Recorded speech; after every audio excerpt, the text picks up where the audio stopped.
pengawasan terhadap keamanan, ketertiban, kedaulatan Republik Indonesia ini adalah tanggung jawab seluruh anak bangsa.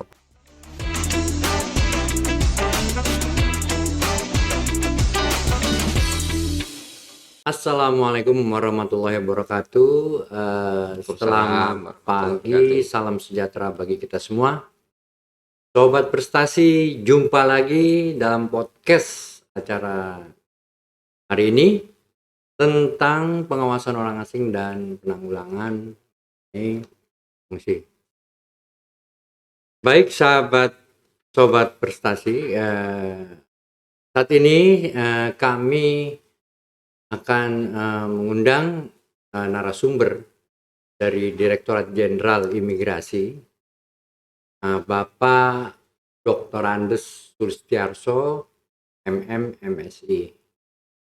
Beliau berkenan bersama kita hari ini untuk dapat memberikan sedikit pencerahan, ataupun mungkin ya kita sebut dengan penyuluhan ataupun sosialisasi Sharing. Baik, selamat pagi Pak Sulistiarso. Selamat pagi, sehat Pak. Alhamdulillah. Salam sehat. Ini lagi musim Omikron lagi. Betul, ini walaupun bagaimana Pak, kita tetaplah namanya kita punya kewajiban. Betul. Tupoksi kita laksanakan dengan memperhatikan 5M tadi 5M. Ya, dalam berinteraksi sama kita Pak. Iya. Dan selalu nomor satu doa dulu. Nah, memang kita selalu berdoa pada Allah Subhanahu Wa Taala supaya kita diberikan kesehatan, lalu dimudahkan segala urusannya Pak. Dan kita hari ini kita silaturahim Pak ya. Amin. Dan dalam hadis Nabi ada itu Pak. Kalau mau panjang umur, silaturahmi, perbanyaklah silaturahmi. Sobat Prestasi, Dr. Andes Sulistiarso MSI ini beliau datang langsung ya Pak dari Jakarta Pak ya. Jakarta. Alhamdulillah, masya Allah. Rindu pada Serang.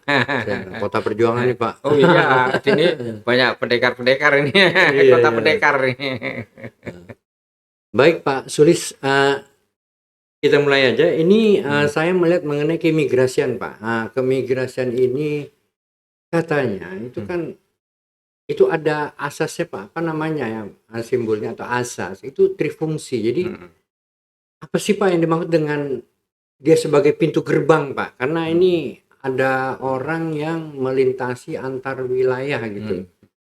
Jadi itu yang saya masih belum ada suatu yang ini, tapi juga dikaitkan dengan falsafah kita lah, arti Pancasila.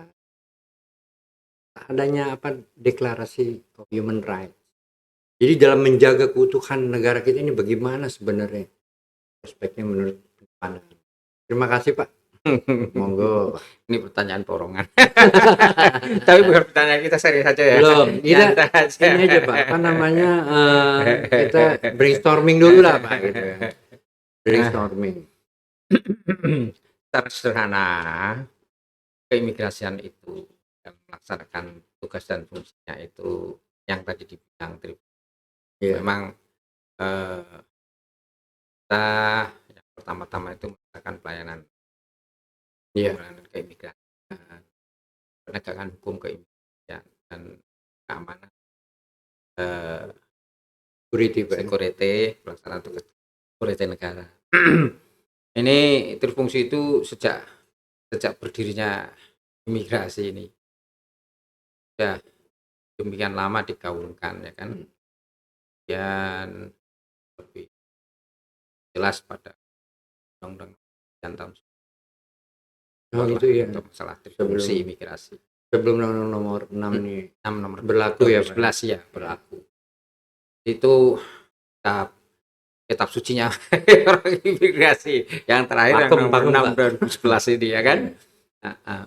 Jadi yang dimaksud dengan saja berkaitan bukan saja orang asing Pak. Oh iya, juga orang warga negara yang melintas batas antar wilayah negara, kan antar domestik dalam negeri gitu kan. Iya. Ini pemahamannya orang itu melintas itu ya dalam beberapa kategori Pak. kategori yang formal melalui tempat pemeriksaan. Itu baik di pelabuhan udara kan, di pelabuhan laut ya. maupun perbatasan darat yang ada di Kalimantan, di Irian Jaya, kan, dan sebagainya kan. Ini merupakan bagian tempat-tempat pemeriksaan imigrasi. Namanya tempat pemeriksaan imigrasi, bukan pelayanan imigrasi, Pak, ya kan? Tempat-tempat. Karena di situ kita masuknya orang asing ini utang asing dulu nih, ya kan? Asing dulu nih. WNI dikit lah sini, singgung WNI. Nampaknya Bapak larinya nanti ke orang asing kan? Siap. Nah, kalau orang asing ini kita ada asas manfaat nih, orang datang mesti bisa bermanfaat bagi pembangunan, ya kan? Kemudian tidak menyalahgunakan izin tinggalnya telah ditetapkan, ya kan?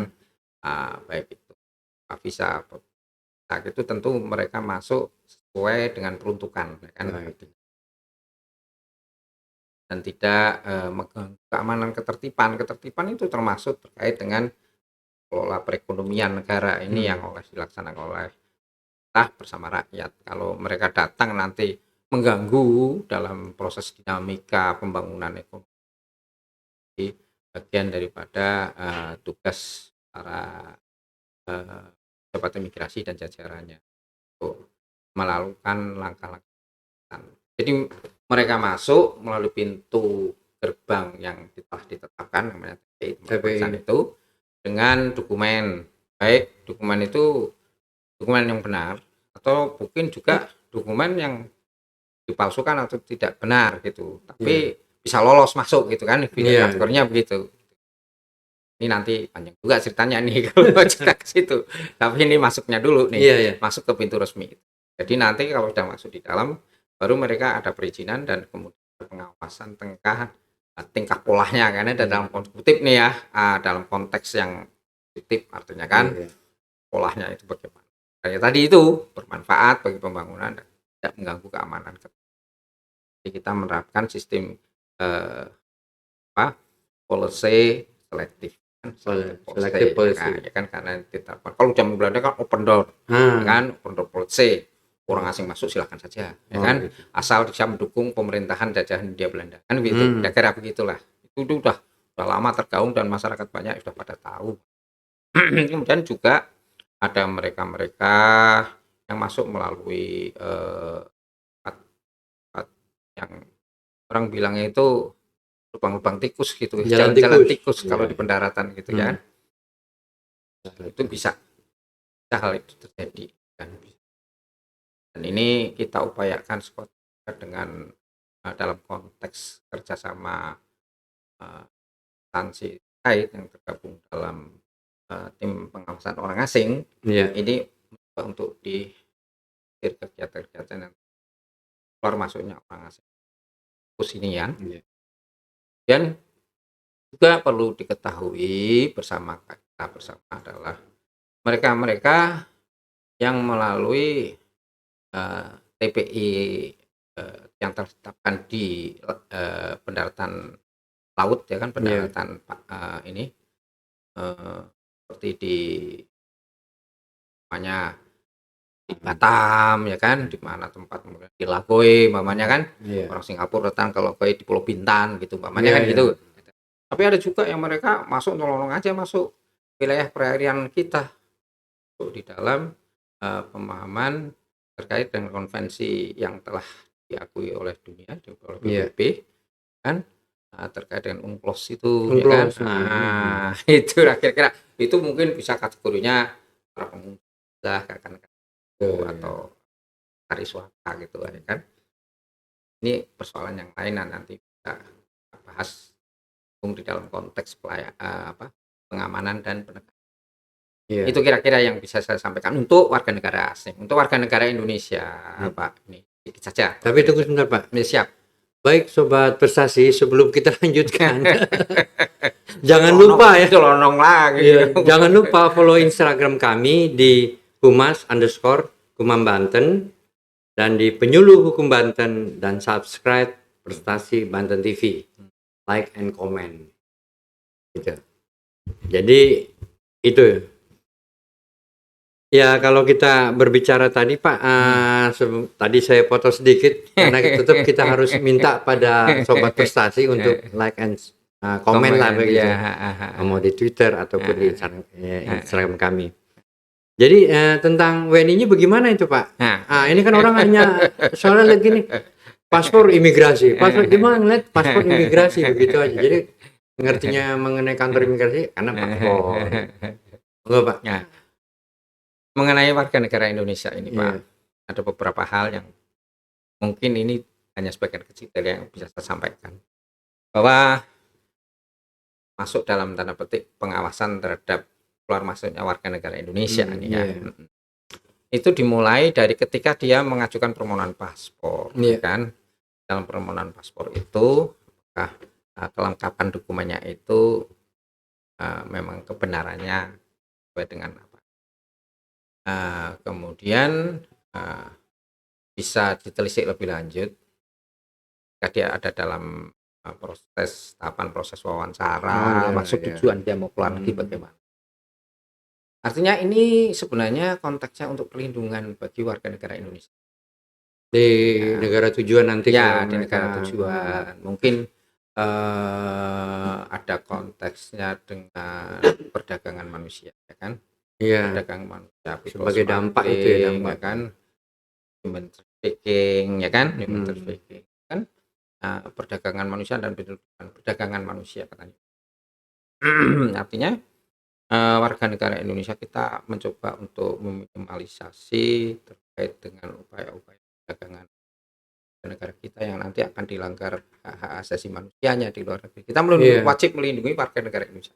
Ini semua tugas ini bukan imigrasi saja, kan ada P2MI, ya kan, kemudian ada instansi-instansi terkait lainnya lah, termasuk yang tergabung di dalam Tempora dan seterusnya, kan, dan instansi pemerintah daerah utamanya juga yang mengetahui warganya, ya kan.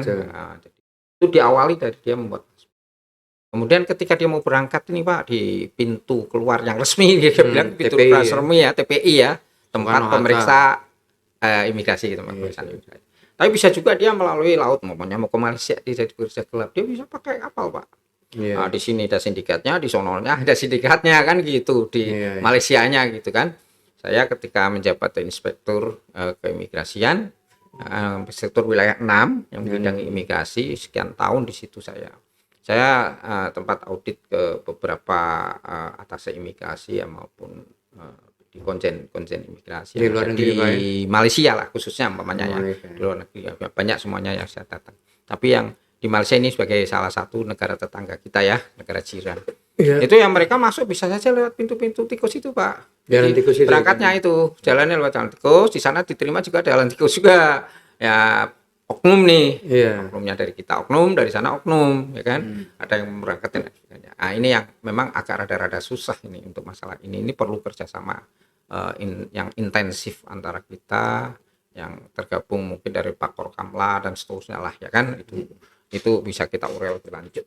Kemudian nanti selama dia berada di luar negeri Pak, perwakilan kita di luar negeri yang baik ada sebagai atas imigrasi yang di konjen imigrasi itu selalu berusaha untuk melakukan upaya-upaya pelayanan terkait dengan perlindungan, ya kan, perlindungan terhadap warga negara Indonesia di luar negeri. Dan unsur yang utama perlindungan terhadap warga negara kita ada di luar negeri adalah kepemilikan paspor yang sah. Karena paspor itu yang utamanya ketika dia ada di luar negeri bagi warga negara Indonesia itu adalah perlindungan hukum bagi dirinya. Itu yang utama, bukan sebagai hanya sekedar dokumen perjalanan atau ya kan. Karena sementara ini selalu diartikan memiliki paspor sebagai dokumen perjalanan luar negeri masuk. Tapi sesungguhnya ketika dia ada di wilayah teritorial suatu negara yang berdaulat, kan, dan dia bisa masuk di situ, dia terlindungi secara hukum karena dia memiliki paspor yang sah dan warga negara Indonesia, ya kan. Ketika terjadi accident, moga-moga jangan warga negara kita umpamanya gempa bumi, dia melakukan kejahatan atau dia korban kejahatan dan sebagainya, itu yang diutamakan identitas diri, dan identitas yang bersangkutan itu yang utamanya adalah kewarganegaraan.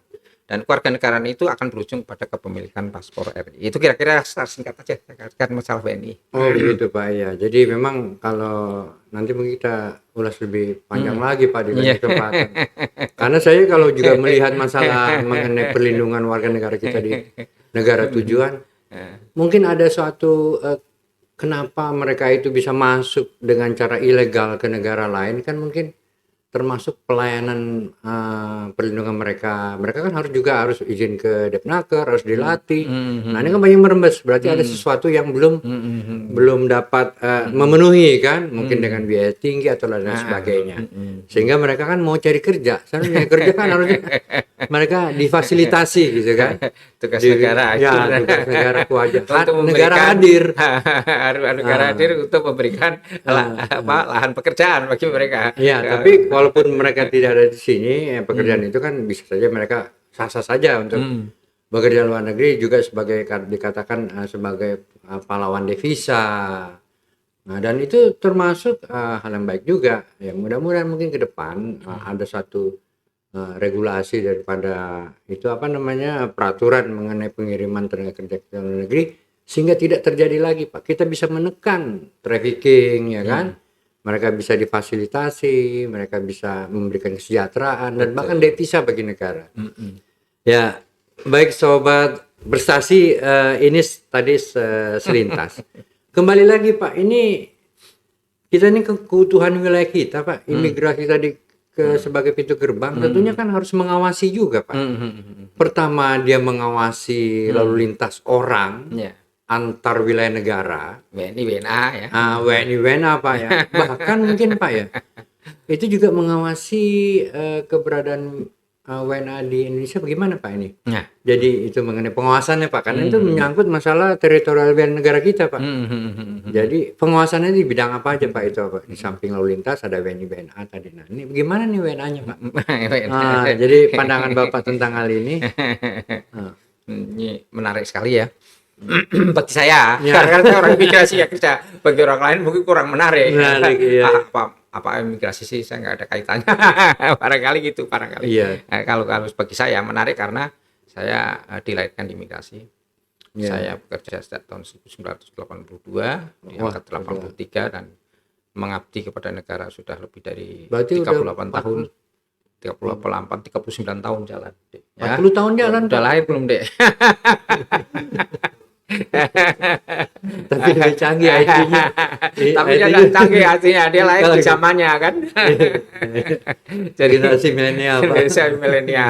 Jadi begini nih, kita kalau mau bicara masalah orang asing, kita bicara dulu tentang wilayah kedaulatan NKRI.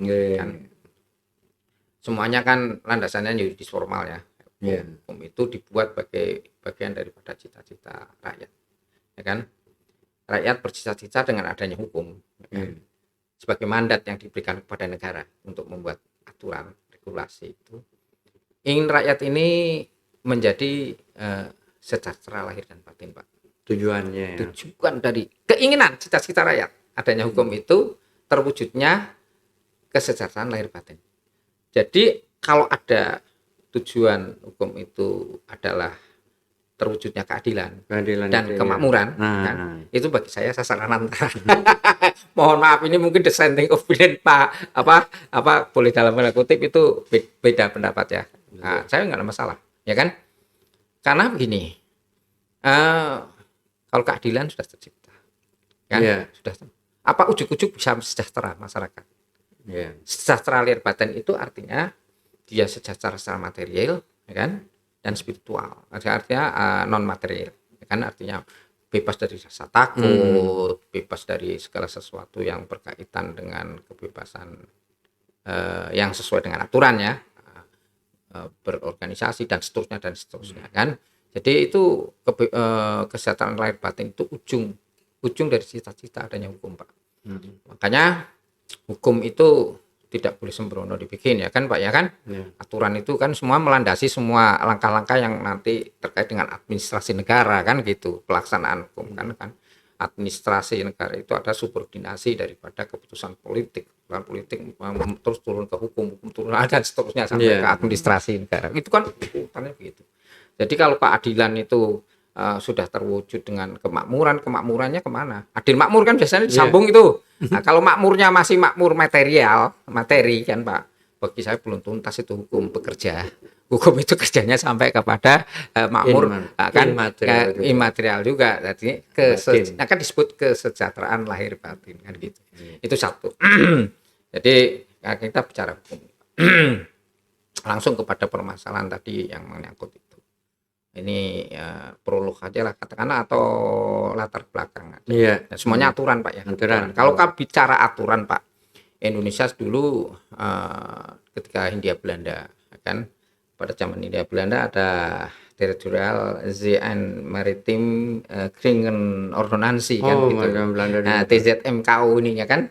Nah, kan di Statbat 1939 ini Pak, ya kan 442 itu laut teritorial Hindia Belanda adalah wilayah laut yang terletak pada sisi laut sampai selebar 3 mil Pak.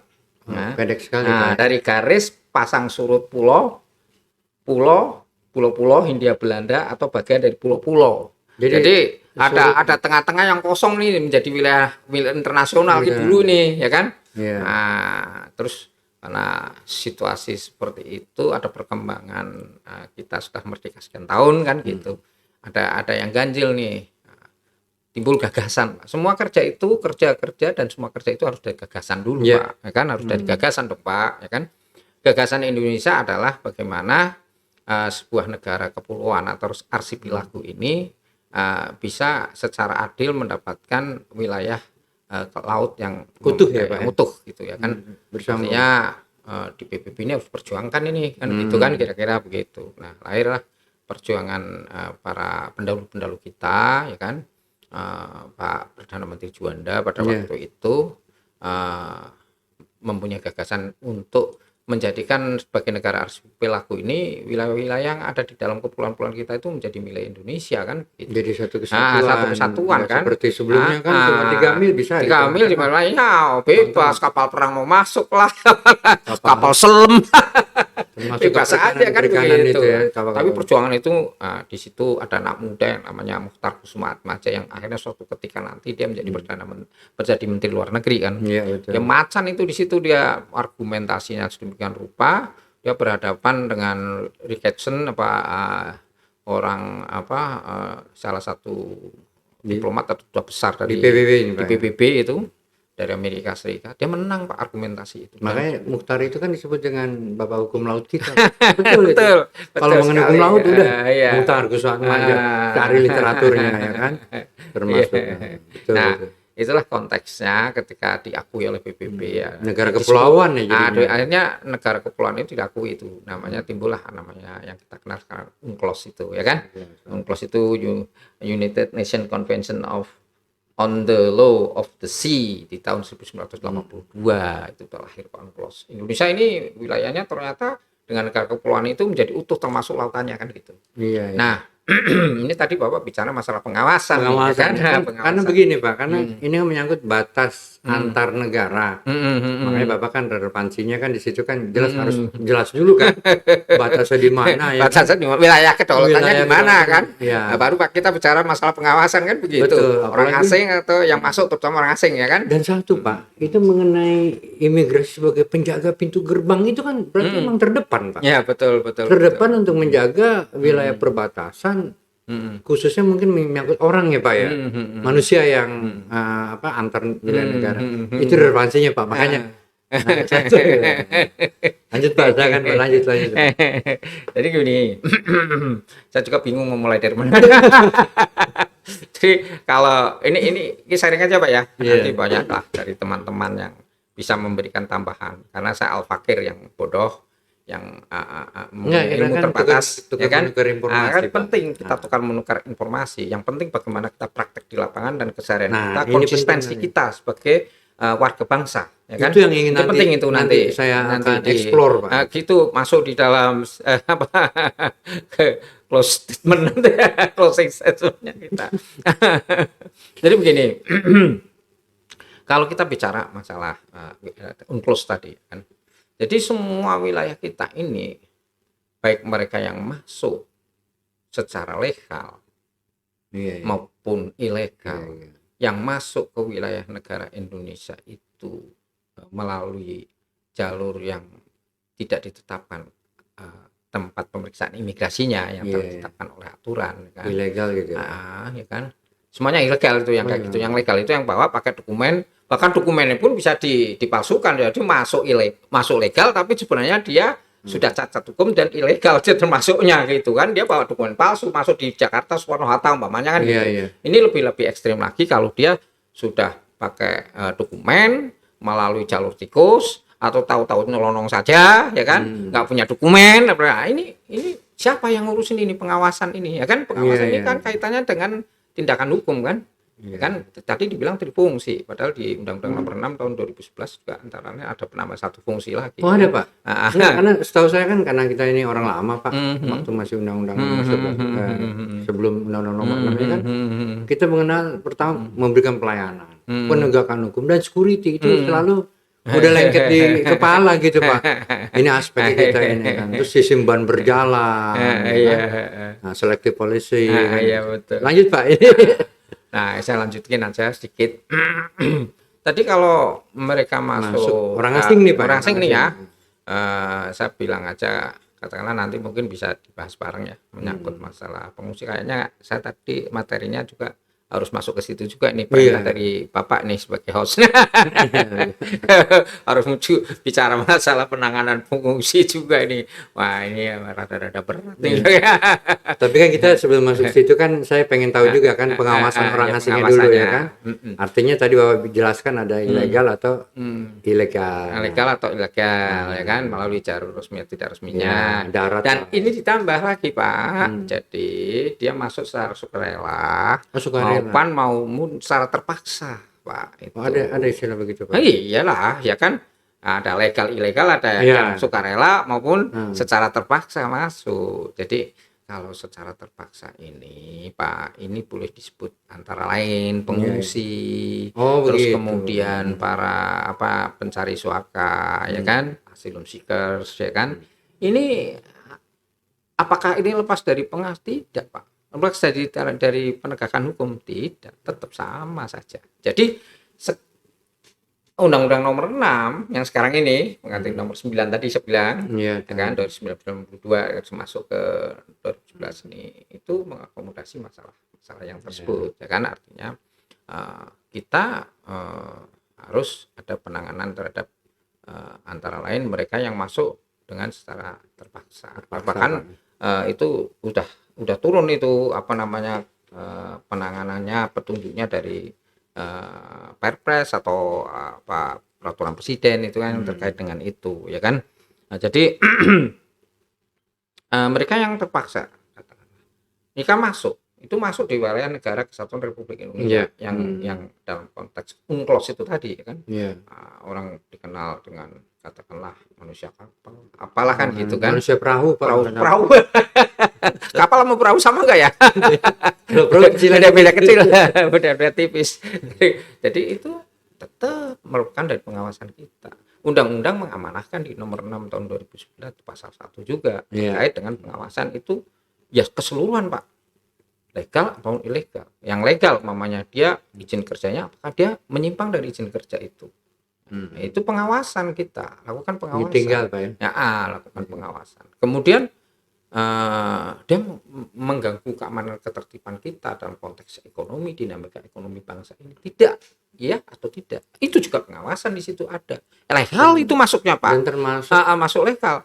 Apalagi yang seperti ini tetap juga orang itu juga merupakan bagian dari pengawasan dan penegakan hukum. Mereka yang masuk terpaksa ilegal lagi melalui bukan jalur masuk yang resmi, tetap bagi saya tetap sama dan itu tetap ditangani tetap. Jadi begini, katakanlah mereka sudah masuk di dalam wilayah negara kesatuan orang asing nih kan. Tadi dibilang masih tahu. Itu kita harus tanganin Pak. Karena apa? Pasal 1 mengamanahkan itu Pak. Undang-Undang Nomor 6 tahun 2011 seluruhnya orang asing yang berada di wilayah kedaulatan Republik Indonesia ya kan, kita harus melakukan upaya-upaya terkait dengan pengawasan dan penegakan hukum ya kan.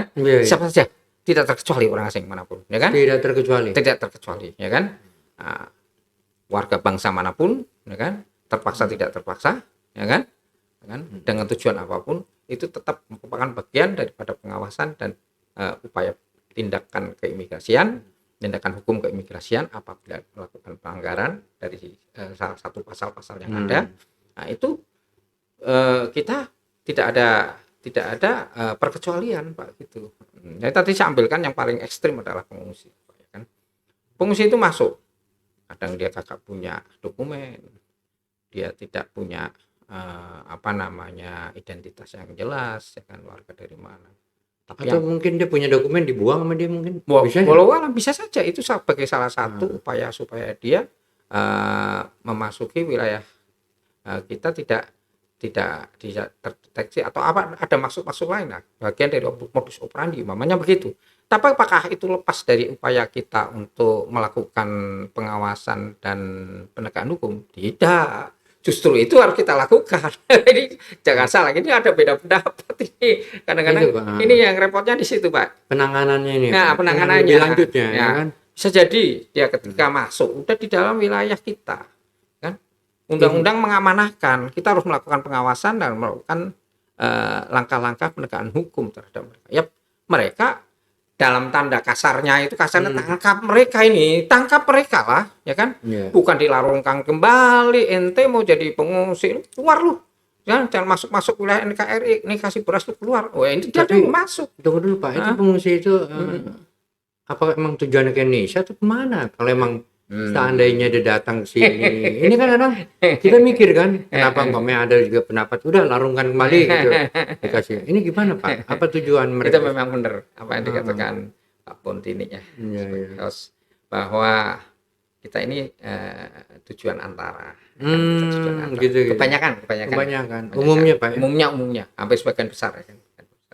Mereka ingin berstatus itu sebagai pengungsi atau asylum seekers, sebagai pencari suaka, dan kemudian mereka akan berusaha untuk nanti masuk ke negara ketiga.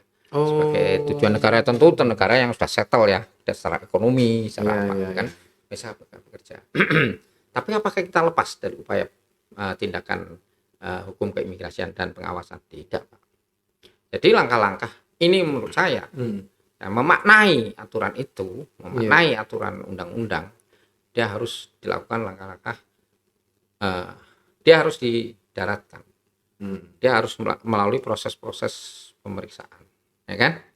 Nah, pemeriksaan itu apakah dia mempunyai dokumen, dia warga negara mana, dalam rangka apa, ya kan? Membahayakan enggak kedatangan dia, bawa senjata atau enggak dia, ya kan? Iya dong. Berarti ya kan? polisi dulu nih yang terdepan. Ada satu kesatuan kerjasama secara koordinasi dan saling koordinasi yang baik, ya kan? Kan kita ada kata pasti, Pak, pasti sinergi, Pak. Ya ini karena ini implementasinya di sini, Pak, ya kan? Nah, kan ya pengawasan keimigrasian setelah mereka itu kita daratkan lah istilahnya kan. Ya, tentu kita harus lihat dulu apakah yang bersangkutan ada senjata atau tidak, berbahaya juga. Nah, kemudian baru dilihat kesehatannya. Kesehatan bisa mengganggu dong. Kalau dia diturunkan, dia dalam keadaan membawa penyakit menular yang berbahaya umpamanya nih, ya kan? Ini tahapannya, Pak. Tadi polisi dulu, Pak. Iya dong, polisi kan negara bukan kan. Kalau itu ternyata dia militer, ya TNI ada di backing polisi dong, kan? Imigrasi itu baru nanti masuk kesehatan, kesehatan dan seterusnya. Kemudian ya kesehatan itu termasuk memberikan makanan. Kalau dia sudah cengap-cengap, bagaimana mau diperiksa imigrasi kalau dia ada yang sakit juga. Ya, kan? Iya, kan saya ini pelaku lapangan, Pak. Banyak orang yang bicara bukan pelaku lapangan. Berapa kali saja kepala divisi imigrasi faktual di Yogyakarta, kemudian Banten ini juga pernah ada yang mendarat, ya kan? Dia udah masuk wilayah UNCLOS yang kita bilang itu dia harus didarat. Kan banyak kan itu mereka. Dan kemudian di daerah Bengkulu banyak tempat lah mereka. Aceh juga kan. Aceh, Pak, kan Aceh. Nah, sekarang dekat salah mereka. Itu baru imigrasi kalau mereka udah sehat. Ini mulai pengawasan dan penegakan hukum. Dia harus ditempatkan di satu tempat, kan? Nah, tempat itu memang layak untuk yang bersangkutan dalam artian sebagai warga bangsa kita yang berfalsafah Pancasila, ya kan, warga negara manapun dia dalam rangka terpaksa masuk ke wilayah kita, itu warga negara manapun ya kita. Bapak ingat itulah sekian tahun yang lalu lah ketika perang Vietnam, ya kan. Oh, di pengungsi juga itu di Pulau Galang, di Pulau Galang. Nanti kita bicara itulah. Setelah kita bicara yang ini, ya kan? Iya. Kita bicara itulah nanti kita nggak melihat itu mau dia ras apa, mau dia apa, nggak ada itu. Karena Declaration of Human Rights itu bagi mereka yang mereka dalam terancam jiwanya, ya kan? Terancam ininya, dia negara-negara manapun, kalaupun dia tidak meratifikasi. Nah, ini negara kita ini kan belum meratifikasi konvensi. Nah, itu bukan alasan, Pak. Kan kita punya Undang-Undang Dasar 45, pembukaan, kita punya Pancasila, kita punya ini mohon maaf saya berbeda pendapat Pak kalau masalah ini, karena kita diamanahkan Undang-Undang Nomor 6 2011 juga. Itu lengkap. Kurang apa, Pak? Ya kan? Iya, berkemanusiaan kita beradab itu kan. Entoh nanti di dalam pengawasan itu ada kesulitan, semua orang dukung. Berapa persen sih Pak yang masuk? Kecil ya, Pak. Nah, ini kita kok lalu-lalu sudah langsung ke pengungsi tadi ya. Oke lah, kalau yang orang-orang yang udah legal masuk penyalahgunaan izin tinggal bekerja tidak sesuai peruntukan itu bisa banyak ada juga di tanah. Tapi ini pengungsi kan datang pada satu musim tertentu ketika terjadi genosida di suatu negara dan sebagainya. Ya, Pak, kan? Nah, kalau ini pendapat pribadi loh Pak. Kalau mereka dari bagian dari human trafficking, apa yang diharapkan dari mereka seorang perempuan laki-laki dan sudah tua-tua mau anak-anak mau diapain, diperdagangkan apa mau diambil isi jaringan tubuhnya atau apa maksudnya. Ambillah ya kan pengungsi-pengungsi dari Myanmar ini ya kan. Yang contohnya itulah salah satu contoh. Kalau saya sih kita harus melakukan langkah-langkah yang sesuai dengan falsafah bangsa kita. Nanti ada langkah-langkah selanjutnya, apakah dia nanti dilakukan pendeportasian ke negaranya. Kalau negaranya nerima, tapi kalau kagak nerima mau kemanain? Dan mungkin lah mereka ya kan, kembali lagi. Mereka lari dari negaranya. Kita bekerja sama Pak, sama UNHCR PBB, sama IOM, ya kan. Kesulitan hidup itu masalah Pak. Bangsa juga hidupnya dalam permasalahan yang harus ditanggung. Indonesia itu adalah salah satu bangsa pejuang, Pak. Kan? Bangsa yang bertempur merebut kemerdekaan, ya kan? Bukan dengan dikasih cuma-cuma. Jadi bangsa pejuang kita ini. Vietnam bangsa pejuang, ya kan? Afghanistan bangsa pejuang, kita merebut mereka kemerdekaannya, ya kan? Dari penjajah, bukan nih kita kasih kemerdekaan loh, nggak ada. Indonesia berdarah-darah pakai bambu runcing. Nah, itu bangsa pejuang, kita harus jaga marwah kita sebagai bangsa pejuang. Siapapun bangsa negara manapun, ya kan, membutuhkan bantuan dukungan, ya kan, kemerdekaannya kita dukung. Sampai sekarang saya mau lihat dari presiden pertama sampai terakhir Bapak yang turun Pak Joko Widodo tetap mendukung Palestina, Pak, ya kan? Nah, mana Bapak lihat Palestina tetap didukung karena Palestina itu adalah bangsa yang memiliki tanah, lahir di situ, tahu-tahu ujuk-ujuk datanglah satu entitas orang, satu kelompok manusia mengatakan ini menurut saya, menurut kitab suci saya ini tanah saya, kan gitu. Bapak ujuk-ujuk orang Banten digituin, didatengin orang, ini Banten itu murah saya, kan nggak bisa juga. Lu ingin merdeka tapi aja. Pasti kan itu sesuai dengan politik luar negeri kita kan bebas aktif. Iya, bebas aktif itu paling tepat Pak, karena itu memang. Dan kita aktif juga untuk melakukan upaya mewujudkan perdamaian dan dunia, ya kan? Ya, ketertiban dunia. Oh, konsekuen dong kita jalanin Pak, ya kan? Iya. Entoh ada kesulitan, semua kesulitan Pak. Tapi ada juga Pak kalau kita bicara, kita tidak mengenal pengungsi karena kita meratifikasi Konvensi Internasional tahun 51 dan tahun berapa, sehingga kita kan bukan negara yang wajib yang mentaati konvensi itu. Tapi mungkin ini faktor ya Pak ya, kalau kita bicara masalah Kementerian kita Hukum dan HAM itu masalah kemanusiaan mungkin Pak ya. Betul. Artinya disitulah kita kan, hukum dan HAM-nya itu kan hak asasi manusia itu nomenklatur yang udah benar-benar paten itu mantap dipikir oleh bapak-bapak bangsa ini, para pemimpin kita itu kementeriannya apa ini? Terdua ada Kementerian Kehakiman, berubah lagi. Yang terakhir itu paling top nih, hukum dan HAM. Coba bayangkan Pak, komplit berat ya? kan, termasuk hak asasi manusia, menjunjung tinggi hak asasi manusia, memperjuangkan hak asasi manusia, baik untuk bangsa kita maupun dunia berperan serta, ya kan, aktif kan gitu Pak, itu kira-kira. Bahkan mengenai hak manusia kita lebih dulu Pak, tahun 45 ini Undang-Undang Dasar 45, kita lebih dulu tahun 45 Wah ya, berjalan. betul. Kalau kita lihat Declaration of Human Rights ini ya, Human Rights tahun berapa coba? tahun 48 Duluan mana? bulan kita lah. kita menghargai itu, bangsa kita itu bangsa pejuang dan berkemanusiaan yang ada di dalam. Jangan lupakan itu Pak, ya kan, jangan lupakan itu. Kita sudah lintas apa itu agama maupun itu menyangkut masalah suku, menyangkut masalah ras, nggak ada cerita. Kalau orang tetangga bapak sekarang punya tetangga mau ditolong, wah itu bukan suku saya nggak mau nolong dong. Tetangga wajib kita kan membantu. Nah, kira-kira gitulah kira-kira contoh. Jadi pengungsi ini kan datang dalam rangka kemanusiaan, seperti tindakan daripada imigrasi. Tapi penegakan hukum harus dilakukan, pengawasan harus dilakukan. Dan memperhatikan juga aspek security di situ. Ya, security-nya juga, pengawasan. Saya begitu datang saya tanganin kok Pak, kalau divisi di Bengkulu. Bahkan mereka yang pengen sholat, silakan sholat, saya jadi imam, oke saya siap jadi imam, ya kan, makanan kita siap, barang-barang. Jadi kita tangani dan kita awasi, jangan sampai kita isolasi mereka di salah satu tempat, ya kan Pak ya. Untuk tidak lanjutnya setelah itu PBB turun dengan UNHCR-nya, dia distatuskan pengungsi dan seterusnya. Kemudian kita tidak bisa lagi menampung, terus ada IOM terus menyiapkan semacam community host. Ya saya ngurusin community housing juga Pak, juga di Yogyakarta berapa kali saya iya banyak orang-orang asing di situ. Entah ada accident, ada peristiwa itu kan oknum dari warga negara mana, ya kan, tidak semuanya, ya kan, tidak semuanya. Kan entah mereka semuanya berdemonstrasi pingin ke negara kita, wajar-wajar saja Pak, negara kita. Nah itu harus ada solusi, ya kan, harus ada solusi. Ini pengawasan ini penting Pak. Pengawasan itu tidak saja itu Pak. Ada itu pengawasan dari sisi aspek kemanusiaan Pak ya. Kemanusiaan. Ada pengawasan dari aspek kriminalitas nih Pak. Oh gitu ya. Ini saya tambahin aja ya, biar lengkap lah ya kan, pakai telur kan. Biar kita makan lengkap pakai telur nih ya kan. Kalau saya bicara orang yang ingin berniat jahat, umpamanya ini memasukkan jalur laut narkotika umpamanya.